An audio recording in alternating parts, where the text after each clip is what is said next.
চারদিকে সানসেট দেখার জন্য এরকম অনেক কটা ভিউ পয়েন্ট করে দেওয়া আছে। প্রচুর এখানে কিন্তু বাইক নিয়ে আসে। আপনারা যদি কেউ বাইক ট্যুর করেন এখানে বাইক নিয়েও আসতে পারে। এই যে 20 টাকা শালপাতা প্লেটে দিচ্ছে, দেখে তো ভালোই লাগছে। এগুলো সব হচ্ছে পাইনের ফল। এখনো পর্যন্ত দাঁড়িয়ে আছি তীর্থের কাকের মতন, কখনো সূর্য ডুববে সেটা দেখব।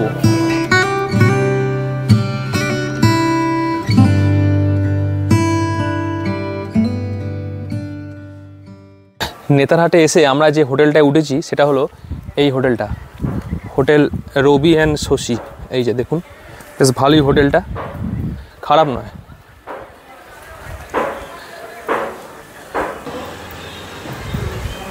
যাই এবার দুপুরে লাঞ্চ করব। এটাই খাবার জায়গাটা বেশ সুন্দর। মোটামুটি হোটেলটা আসার পর থেকে ভালোই লেগেছে আমার। দুপুরের লাঞ্চে অর্ডার দিয়েছি এই যে ভাত আর এই যে ডিম, ফুলকপির তরকারি আর ওই যে ডাল।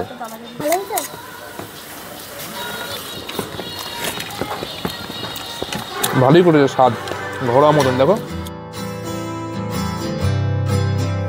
দুপুরের খাওয়া দাওয়া সেরে কিছুক্ষণের মধ্যেই আমরা বেরিয়ে পড়লাম নেতারহাটকে ঘুরে দেখার জন্য।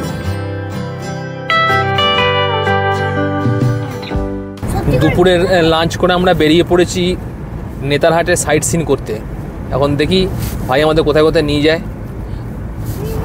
প্রথমে আমরা যেটা জায়গায় যাচ্ছি ভাই বললো সেটা হচ্ছে কোয়েল ভিউ পয়েন্ট। জায়গাটা খুবই সুন্দর। চলে এসেছি আমরা কোয়েল ভিউ পয়েন্ট। দেখি আমরা যে পয়েন্টটা এলাম এটা হচ্ছে কোয়েল ভিউ পয়েন্ট। চারিদিকে দেখুন পাইন গাছের বন, দারুণ লাগছে। পাইনের জঙ্গল একদম খুব সুন্দর লাগছে। ঠান্ডাটাও বেশ ভালোই পড়েছে, তার সঙ্গে রোদটাও খুব ভালো আছে, আকাশে মেঘ নেই, বেশ ভালো লাগছে ঘুরতে। আর এইখানটা একটা পার্ক তৈরি হয়েছে, কিন্তু পার্কটা এখন ওপেন হয়নি বললো। ঠিক আছে, এই যে পাইন গাছগুলো, এই যে পাইনের ফল, এগুলো সব হচ্ছে পাইনের ফল।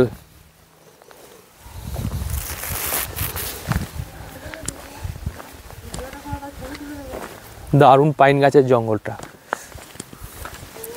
খুব সুন্দর, দারুণ লাগছে। ঝাড়খণ্ডে এসেছি বোঝাই যাচ্ছে না এই জায়গাটাতে। দার্জিলিংয়ের লেপচা জগৎ আর চটকপুরে যেমন আমরা দেখেছি ঠিক সেরকমই দারুণ একদম। একটু চড়াই, দারুণ লাগছে পরিবেশটা, অসাধারণ একদম।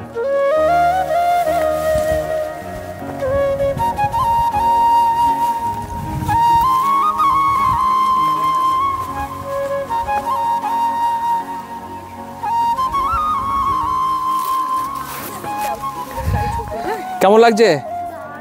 হ্যাঁ, ঠিক মনে হচ্ছে না সেই দার্জিলিংয়ে সেই লেপচা জগৎ গিয়েছিলাম, ঠিক ওরকম না? এখন ছবি তুলবে তার জন্য প্রিপারেশন নিচ্ছে মা আর মেয়ে। যাই হোক, দারুণ দারুণ দারুণ লাগছে, কি সুন্দর জায়গা দেখুন।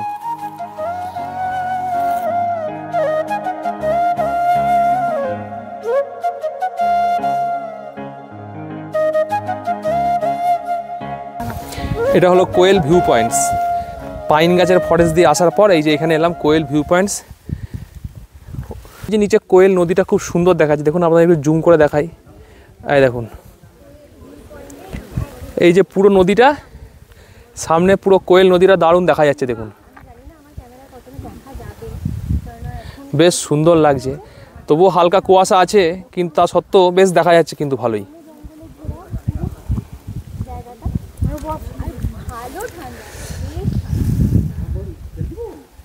পাইন গাছের মধ্যে জায়গাটা, মানে পাইন গাছের ভিতর থেকে হেঁটে আসতে এখান অবধি একটু চড়াই, কিন্তু দারুণ লাগলো এসে। আর ঠান্ডাটাও বেশ ভালোই আছে। দারুণ লাগছে দেখুন, এখানে একটু বসার জায়গা আছে, কিছুক্ষণ বসে নিই তারপরে যাব। কোয়েল ভিউ পয়েন্ট আমাদের দেখা হয়ে গেল, কোয়েল ভিউ পয়েন্টের সঙ্গে পাইন ফরেস্ট। এবারে দেখি ড্রাইভার দাদা আমাদের নেক্সট কোথায় নিয়ে যায়। अभी कहाँ जाना है नेक्स्ट? नेतारहाट लेक तो सामने ही है, देखा के चलो नेतारहाट लेक सामने देखे नहीं एक बार। नेतारहाट लेक, नेतारहाट लेक देख के कहाँ जाएंगे?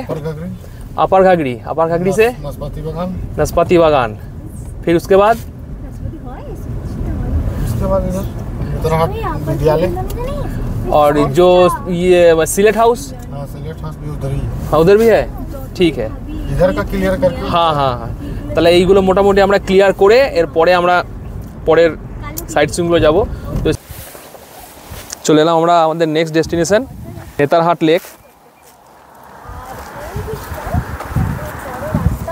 দারুণ জায়গাটা, লেকটা একবার দেখুন।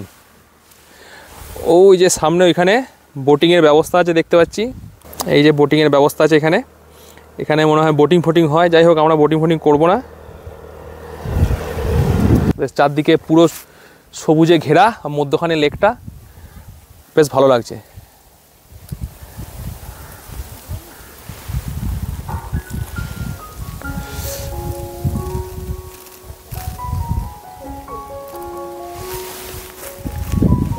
এটা হচ্ছে নাশপাতি বাগান, এখানেও সবাই আসে বেড়াতে, মানে এটাও একটা সাইট সিনের মধ্যে পড়ে। কিন্তু এখন যেহেতু নাশপাতির সিজন নয়, সেই জন্য সমস্ত গাছের পাতা কিন্তু ঝরে গেছে, দেখুন পাতা কিন্তু নেই। এটা মোটামুটি দেখতে গেলে আপনাদের আগস্টের পরে আসতে হবে, তাহলে কিন্তু আপনারা এখানে পুরো গাছ ভর্তি নাশপাতি দেখতে পাবেন। এখন পুরো গাছগুলো ন্যাড়া হয়ে গেছে। আর এই যে সামনে গেটও বন্ধ, নো এন্ট্রি, আমরা ঢুকতেও পারিনি ভেতরে। এই যে দেখুন পুরো নাশপাতির গোটা পুরো বাগান, একরের পরে একর জমি জুড়ে শুধু নাশপাতি গাছ, কিন্তু একটারও কিন্তু গাছে পাতা নেই। এই সময় তো সিজন নয়, ওই জন্য সিজনের সময় কিন্তু দারুণ দেখা যায়। নেক্সট যাওয়া যাক আপার ঘাগড়ি ওয়াটারফলস। চলে এসেছি আমাদের পরবর্তী ডেস্টিনেশন আপার ঘাগড়ি। চলুন গিয়ে দেখি আপার ঘাগড়ি ওয়াটারফলস।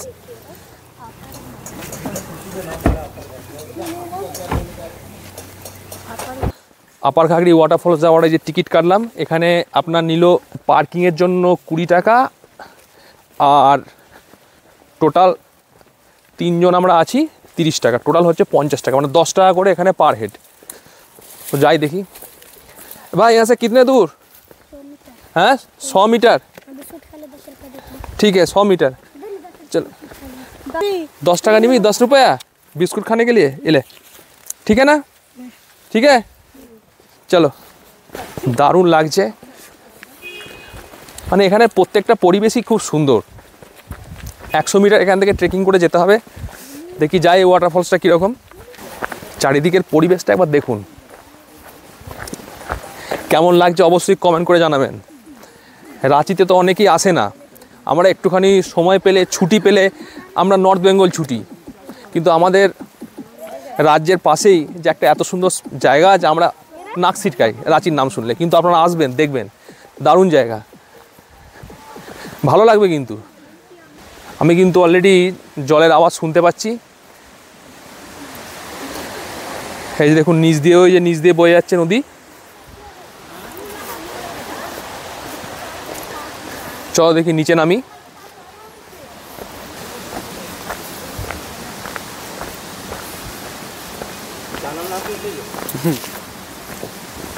দারুণ জায়গাটা দেখুন, পরিবেশটা একদম।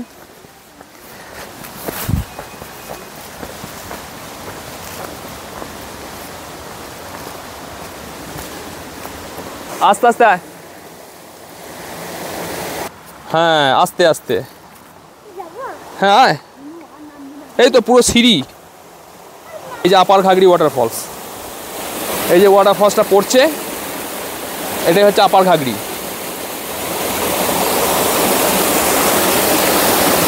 এই যে জলটা এখানে পড়ছে, কিন্তু এই যে মুশকিল, মানে এত আমরা চারদিকে নোংরা করে, দেখুন এখানে একটা প্লাস্টিকের বোতল দেখুন ভাসছে। এই জায়গাগুলো আপনারা আসবেন, বেড়ান, সব কিছু করুন, কিন্তু এই যে প্লাস্টিকের বোতল ফোতল এগুলো যেখানে সেখানে না ফেলাই ভালো। কি অবস্থা, এত সুন্দর জায়গাতে একটা প্লাস্টিকের বোতল ভাসছে, চারদিকে পড়ে আছে নোংরা। আমরা এসেছি আমাদের পরবর্তী ডেস্টিনেশন স্যালে হাউস বা স্যালেট হাউস। তো চলুন দেখি, একটা ব্রিটিশ বাংলো দেখি, আসুন আপনাদেরকে দেখাই স্যালে হাউস। জায়গাটা দেখুন কত সুন্দর, চারদিকটা একবার দেখুন কত সুন্দর, মানে পরিপাটি করে সাজানো আছে। চারদিকটা খুবই সুন্দর। এই যে স্যালেট হাউস বা স্যালে হাউসটা, এটা মূলত তৈরি হয়েছিল বিংশ শতাব্দীর শেষের দিকে, মানে তৎকালীন উড়িষ্যা এবং বিহারের যে বড়লাট ছিল স্যার এডওয়ার্ড গেট, তার আমলে এটা তৈরি। মানে এটা মূলত তৈরি করা হয়েছিল গ্রীষ্মকালে ব্রিটিশরা, মানে ব্রিটিশদের যারা লর্ড বা ভাইস যারা ছিল, তারা যখন মানে গ্রীষ্মকাল হতো তখন এইখানে এসে তারা থাকতেন কিছুদিন, মানে গরমকালের সময়। মানে তো চলুন ভিতরে আসুন, আপনাদের দেখাই। তো দাঁড়ান, স্যালেট হাউস খুব সুন্দরভাবে পরিপাটি করে সাজানো, মানে ব্রিটিশরা যে কতটা শৌখিন ছিল দেখে বোঝাই যাচ্ছে। আর মূলত এটা হচ্ছে ব্যাপার, যেটা হচ্ছে কাঠের গোড়া স্ট্রাকচারটা, মানে ঘরগুলো টোটালটাই হচ্ছে কাঠের, আপনারা দেখুন। আর একটা ভালো জিনিস দেখায় আপনাদের, এই দেখুন শীতকালে এখানে এই দেখুন চিমনি, ফায়ার প্লেস যেমন এখানে থাকে, মানে বিশেষত ব্রিটিশ যে বাংলোগুলো হয়, মানে ইংল্যান্ডে যে ঘরগুলো এরকম ফায়ার প্লেস থাকতো আগে। এখন তো বর্তমানে রুম হিটার হয়ে গেছে, সেই জন্য এখন আর কেউ ইউজ করে না। এই স্যালেট হাউসে ঢুকতে কিন্তু কোনো এন্ট্রি ফি লাগে না। এদিকটা দেখাই আপনাদের,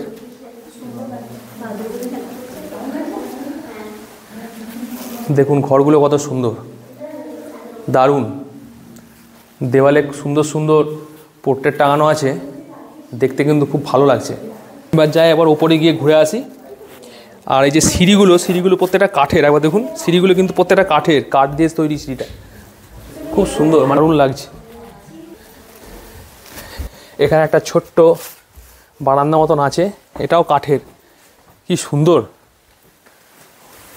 দারুণ লাগছে। এগুলো আগেকার দিনের লোকেরা ব্যবহার করতো, এগুলো জাঁতা, এখানে চাল গুঁড়ো করা হতো এইসব জায়গায়। এখনকার এইসব ব্যবহারই হয় না। আর এই যে তখনকার দিনের উনুন, হাঁড়ি, সবথেকে সুন্দর হচ্ছে এই পোর্শনটা, এই কাঠের বারান্দাটা, দারুণ লাগছে। কেমন লাগছে জায়গাটা? হ্যাঁ, বিশেষত এই বারান্দাটা কীরকম, দারুণ না? কাঠের বারান্দাটা কত সুন্দর মেনটেন করেছে, হ্যাঁ, দারুণ মেনটেন।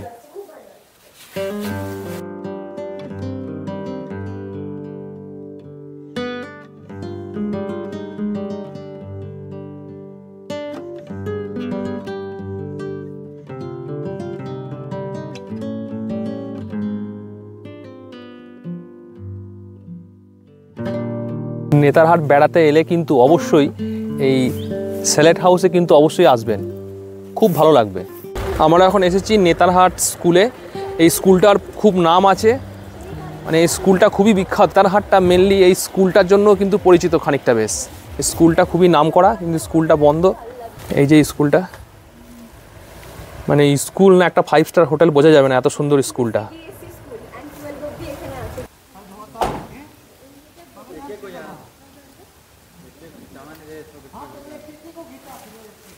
এই স্কুলটা আরও বিখ্যাত হওয়ার কারণ হচ্ছে, এই স্কুল থেকে পাস করেছে অনেকেই, তাদের মধ্যে কেউ আজ রিজার্ভ ব্যাংকের গভর্নর, কেউ হয়তো কোনো বড় IPS IAS এরকম সব এখান থেকে প্রচুর হয়েছে, ওই জন্য এই স্কুলটার এত নাম। এখন আমরা যাচ্ছি আমাদের আজকেরই লাস্ট ডেস্টিনেশন, যেটা হচ্ছে ম্যাগনোলিয়া সানসেট পয়েন্ট। তো যাওয়ার পথে পাইন ফরেস্ট পড়লো আবার একটা, দারুণ, না নেমে পারলাম না, এত সুন্দর জায়গায়। দেখুন নেচারটা দারুণ দারুণ। রাস্তা চলে গেছে, দুদিকে পাইনের গাছ, এদিকে পাইনের গাছ, এদিকে পাইনের গাছ, কি দারুণ লাগছে। আর এদিকে সূর্য অস্ত যাবে এখন। প্রচুর এখানে কিন্তু বাইক নিয়ে আসে, আপনারা যদি কেউ বাইক ট্যুর করেন এখানে বাইক নিয়েও আসতে পারেন। কারণ এখানে দেখতে পাচ্ছি প্রচুর জন সব বাইক নিয়ে এসছে। চলে এসছে আমাদের লাস্ট যে ডেস্টিনেশন আজকে নেতারহাটের, সেটা হচ্ছে ম্যাগনোলিয়া সানসেট পয়েন্ট। এখান থেকে সূর্যাস্ত খুব ভালো দেখা যায়। চলুন দেখি। সানসেট পয়েন্টে অনেক খাবার বিক্রি হচ্ছে, দেখুন এখানে কি পকোড়া হ্যাঁ, এখানে পকোড়া বিক্রি হচ্ছে। এখানে সব খাবারের দোকান আছে প্রচুর, দেখুন এখানেও বানাচ্ছে। এই যে 20 টাকা শালপাতা প্লেটে দিচ্ছে, দেখে তো ভালোই লাগছে। এই যে নিলাম পকোড়া, খেয়ে আপনাদেরকে বলবো কীরকম হয়েছে।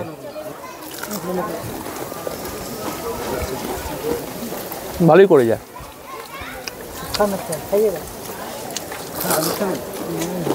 এই হচ্ছে ম্যাগনোলিয়া সানসেট পয়েন্ট। এই যে সামনে বেশ সুন্দর ভিউ পয়েন্ট করে দেওয়া আছে, সবাই এখানে বসে বসে সানসেট দেখবে সবাই তার জন্য। আর দেখুন এখানে একটা ঘোড়ার প্রতিমূর্তি করা আছে, আর এইখানে ম্যাগনোলিয়ার প্রতিমূর্তি করা আছে। এই যে পয়েন্টটার নাম যে ম্যাগনোলিয়া সানসেট পয়েন্ট, এটা হওয়ার কারণ হচ্ছে এই ম্যাগনোলিয়া একজন ব্রিটিশ তরুণী ছিলেন। তিনি এখানকার একজন কৃষকের মানে মেষ পালক বা কৃষক যাই বলেন তার প্রেমে পড়ে যায়, কিন্তু যেহেতু সে হচ্ছে ভারতীয় আর ম্যাগনোলিয়া হচ্ছে ব্রিটিশ, সেই জন্য এদের প্রেম তাদের বাড়ি থেকে মেনে নেয়নি, এবং তার জন্য ম্যাগনোলিয়া কি করে না ঘোড়ায় চেপে এই সানসেট পয়েন্ট থেকে ঝাঁপ দিয়ে সুইসাইড করে।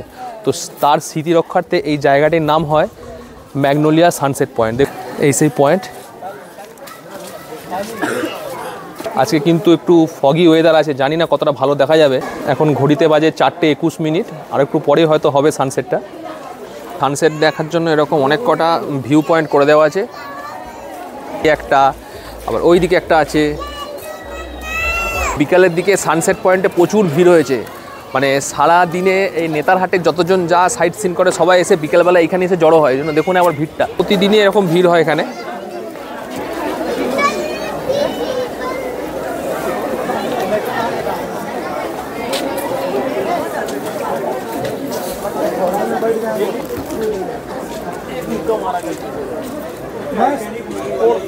এখনো পর্যন্ত দাঁড়িয়ে আছি তীর্থের কাকের মতন, কখনো সূর্য ডুববে সেটা দেখব। আর এখানে প্রত্যেকটা লোকেরই আগ্রহ একদম তুঙ্গে।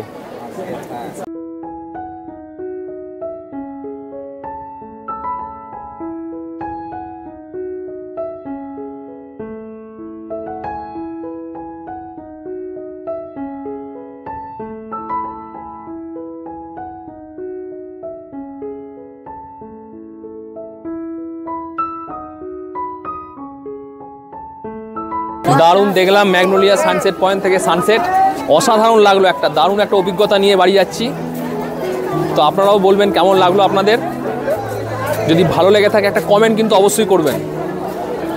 আর যদি আমার চ্যানেলে নতুন হন তাহলে কিন্তু অবশ্যই সাবস্ক্রাইব করার আপনাদের অনুরোধ রইল। আপনাদের একটা সাবস্ক্রাইবই আমার মোটিভেশন।